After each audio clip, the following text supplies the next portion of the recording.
Esselamu alaikum. Ovo je priča o našem poslaniku Muhammedu sallallahu alejhi ve sellem. Priča o dječaku koji je ostao bez oca, a zatim i bez majke. Ali nikada nije bio sam, jer bio je pod okriljem Allaha, čuvan, vođen, pripreman za veliku misiju. Ovo je priča o vrijednostima koje je donio čovječanstvu, o milosti prema slabima, o pravednosti među ljudima, o oprostu kada je osveta bila lakša. U vremenu grubosti donio je blagost, u vremenu nepravde donio je istinu, u vremenu tame donio je svjetlo. Njegov život nije bio samo historija, bio je primjer. Zato, hajde da poslušamo. Postoje djeca koja odrastaju uz glas oca, uz snažne ruke koje ih podignu visoko, uz riječi "Sine, ja sam tu". A postoji i jedan dječak koji nikada nije čuo tu riječ, nikada nije osjetio očev zagrljaj.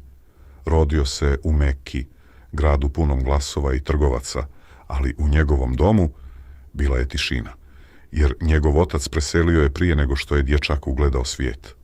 Zvao se Muhamed, ali tada bio je samo dijete. Majka ga je grlila kao najdragocijeniji emanet. U njenim očima bio je svjetlost. A onda, sa samo 6 godina izgubio je i nju. 6 godina života. I opet tišina. Dijete stoji pored mezara, vjetar pomjera pjesak, svijet odjednom postane prevelik. Previše tih. Postoje trenuci kada dijete ne plače glasno, samo šuti i srce nauči kako izgleda gubitak. Ali njegovo srce nije postalo tvrdo, nije postalo ogorčeno, postalo je nježno, jer onaj ko rano osjeti bol zna prepoznati tuđu. Kasnije su ga zvali El Emin, onaj kojem se vjeruje. Nije imao bogatstvo, nije imao vojsku, ali imao je nešto rjeđe od zlata, iskrenost. Ljudi su mu povjeravali svoje dragocjenosti, jer su znali da će ih vratiti tačno onako kako su mu predali. Dječak bez oca postao i oslonac drugima. Možda zato što je znao kako izgleda kad nemaš oslonac. Noću bi odlazio izvan grada, sjedio u tišini, gledao u zvijezde iznad Mekke. Dok su drugi spavali, njegovo srce je tražilo istinu. Tražilo svjetlo u svijetu punom tame. Allah ponekad priprema veliko srce kroz gubitak, ne da ga slomi, nego da ga proširi. Dječak bez oca postao je milost svijetu. Kada su ga vrijeđali, nije uzvraćao uvredom. Kada su ga odbacivali, nije odbacivao. Kada su ga povrijedili, nije tražio osvetu, jer onaj ko zna kako boli ne želi da drugi bole. Njegovo srce nije željelo moć. Željelo je da spasi. Željelo je da zaštiti. Svako dijete imalo je mjesto u njegovom srcu. Svaka suza imala je težinu.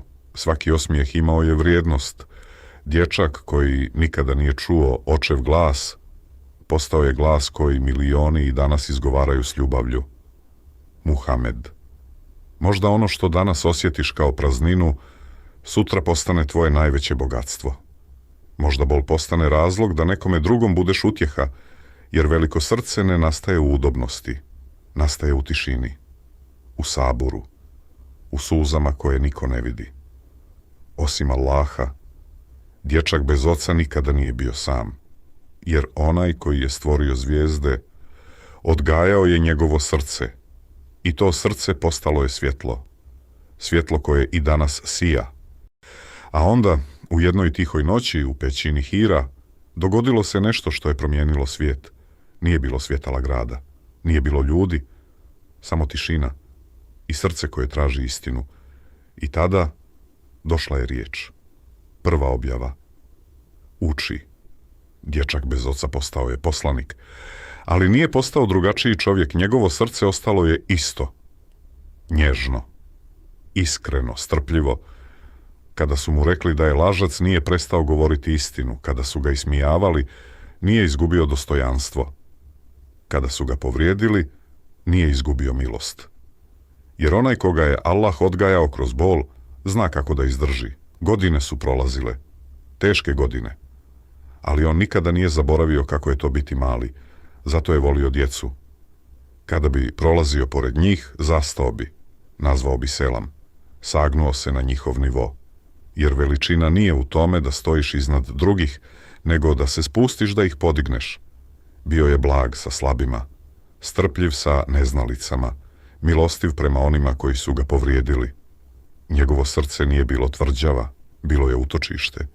I kada je jednog dana osvojio Meku, grad koji ga je protjerao mogao je uzvratiti, mogao je kazniti, ali nije. Rekao je, danas nema prije kora. Opraštanje. To je bila njegova snaga. Dječak bez oca postao je čovjek koji je učio ljude kako da vole, kako da praštaju, kako da budu bolji nego što su bili jučer. I možda je zato njegova priča i danas živa, jer nije to samo priča o velikim bitkama ili velikim govorima. To je priča o srcu, srcu koje je znalo bol i zato je znalo milost. Ako si se ikada osjećao sam, ako si ikada mislio da te niko ne vidi, sjeti se njega. Dječaka koji je rastao bez oca, ali nikada bez Allaha. Jer kada te ljudi napuste, on ostaje. A kada Allah odgaja srce, to srce postane svjetlo. I svjetlo ne sija samo za sebe, sija da drugima pokaže put. Godine su prolazile, poruka se širila, srca su se mijenjala. Ljudi koji su nekada bili neprijatelji postajali su braća. Gradovi koji su bili puni tame polako su dobijali svjetlo, ali njegovo srce ostalo je isto, skromno. Nije živio u raskoši, nije birao bogatstvo. Spavao je na prostirci, krpio svoju odjeću, pomagao u kući, vođa koji je nosio vodu, poslanik koji je popravljao sandale, jer prava veličina ne traži da joj se služi. Prava veličina služi drugima. Kada bi neko pogriješio, nije ga ponižavao, kada bi neko bio slab, nije ga odbacivao. Učio je ljude da je najjači onaj koji savlada sebe, najbogatiji onaj koji je zahvalan, najbliži Allahu onaj koji je iskren. I onda došao je trenutak kada je njegovo srce osjetilo da se put približava kraju. Nije ostavio palače, nije ostavio zlato, ostavio je Kur'an, ostavio je primjer, ostavio je put.